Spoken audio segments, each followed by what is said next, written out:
සුමිහිරි බණපදයක් ඇසීමට ශ්‍රී ධර්මායතන මහා පිරිවෙනේ පූජ්‍ය කෑලිගම දීරානන්ද ස්වාමින් වහන්සේට নমස්කාර පූර්වකව ආරාධනා කර සිටිනවා. සමන්ත චක්කවාලේසු ආත්මා ගච්ඡන්තු දේවතා සද්දම්මං මුනි රාජස්ස සුනන්තු සග්ග මොක්ඛදං ධම්මං ශ්‍රවණ කාලෝ අයං බදන්තා ධම්මං ශ්‍රවණ කාලෝ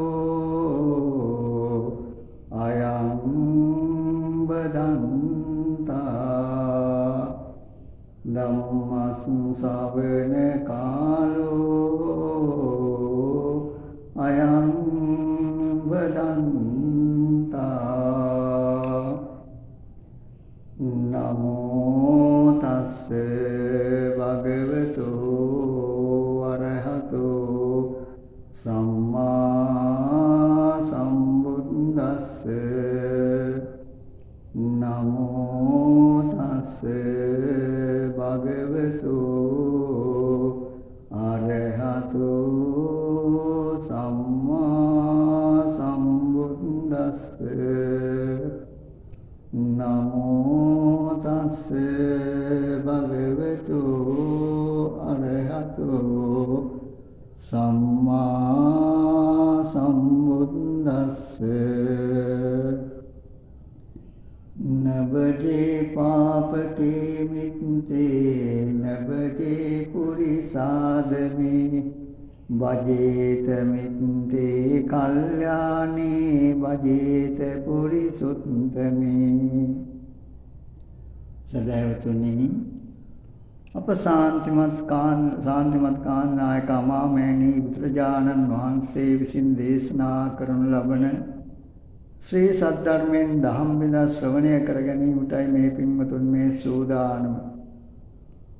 පින්වතුනි, බුදු පියාණන් වහන්සේ දේශනා කළේ ධම්මෝති වචනං සෙට්ටං ධම්මෝති පදුමුත්තමං නත්ති තේන සමං ලෝකේ අඤ්ඤං සෝත රසායනං.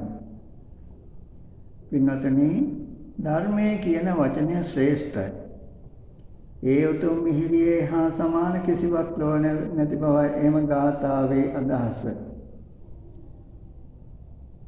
පින්වතුනි, එක්තරා අම්ම කෙනෙක් තමන්ගේ පුතත් වඩාගෙන ගියා ජේතවනාරාමයට.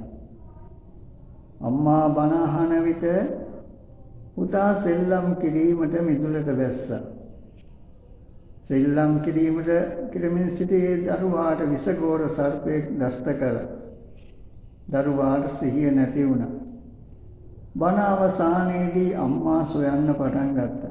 පසුව සිහි නැතිව සිටින දරුවා දැක මව සත්‍යක්‍රියාවක් කළා. පින්වතුනි, පදයක් නෑර බුදු හිමි දෙසු බණ ඇසුවා ඒ බණ ඇත්නම් දරුවා සුව වේවා කියමින් නැසඳ ඒ ළඳ පැතුමක් පැතුවා විස නැති වුණා දරුවා සුවපත් වූවා. පින්වතුනි, තුන්සිත පහදවාගෙන බණ ඇහුවම ඒකේ පුදුම බලයක් තියෙන බව එම කෙටි කතාවෙන් අපට පැහැදිලි වෙනවා.